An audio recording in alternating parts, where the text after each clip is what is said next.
இன்றைக்கி நான் பண்ண ஒரு சிம்பிள் லஞ்ச் மெனு என்னன்னு சொல்லி பார்க்கலாமா? சாதம் வெந்துட்டுருக்கு. ஒரு பக்கம் அவரைக்காய் பொரியலுக்கு அவரைக்காய் கட் பண்ணி வச்சுருக்கேன். அதுக்கப்புறம் பார்த்திங்கன்னா தக்காளி தொக்கு, சாதத்தில் வந்து தக்காளி தொக்கு போட்டு கிளற போகிறேன். ஒரு பாதி வந்து தயிர் சாதமாக கிளற போகிறேன். ஸோ வந்து அவரைக்காய் பொரியலுக்கு ஒரு வடை சட்டியில் வந்து கொஞ்சமாக எண்ணெய் மட்டும் ஊற்றிக்கிட்டு அவரைக்காயை வெட்டி வச்சு அவரைக்காயை போட்டாச்சு. நான் வேறு எதுவும் தாளிக்கலை. இதுக்கு வந்து பார்த்திங்கன்னா நான் கொஞ்சமாக உப்பு, மஞ்சத்தூள், மிளகாத்தூள், காய் வேகிறதுக்கு கொஞ்சமாக தண்ணி. ஏன்னா காய் தண்ணி விடுறதுனால கொஞ்சமாக தண்ணி விடுங்க. நிறையா தண்ணி போட்டிங்கன்னா காய் ஒரு மாதிரி ஆகிடும், சாப்பிட்றதுக்கு நல்லா இருக்காது டேஸ்ட்டு. ஸோ வந்து இது காய் வேகிற கேப்பில் வந்து சாதமும் ரெடி ஆகிடுச்சு. ஒரு பக்கம் சாதத்தையும் வடித்தாச்சு.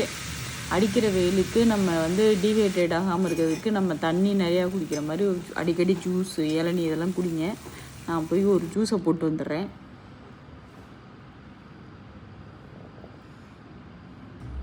ஒரு வாட்டர்மெலன் ஜூஸை போட்டு குடிக்க வந்துட்டேங்க. இந்த குடிச்சு முடிக்கிறதுக்குள்ளே இந்த கேப்பில் அவரைக்காய் பொரியலும் ரெடி ஆகிடுச்சு. ஸோ போயிட்டு அடுப்பை அமர்த்திட்டு கொஞ்சமாக தேங்காய் பூ மட்டும் மேலே தூவி அவரைக்காய் பொரியலை அமுத்தி எடுத்தாச்சு.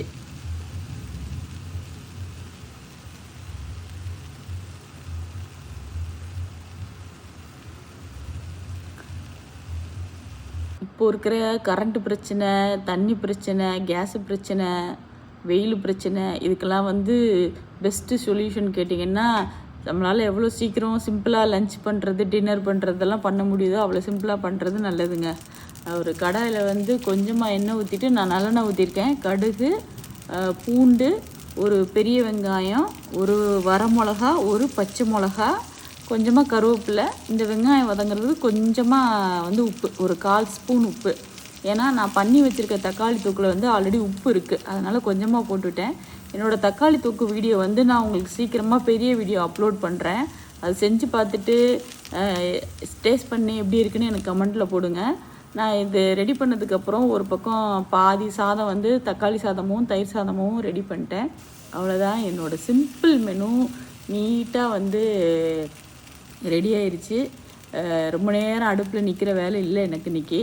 ஸோ வந்து நீங்களும் இதே மாதிரி செஞ்சு பார்த்துட்டு சாப்பிட்டு எப்படி இருந்ததுன்னு எனக்கு கமெண்ட்டில் சொல்லுங்கள். நம்ம தயிர் சாதம், தக்காளி சாதம், அவரைக்காய் பொரியல், அப்புறம் நம்ம வடகம் ரெடி.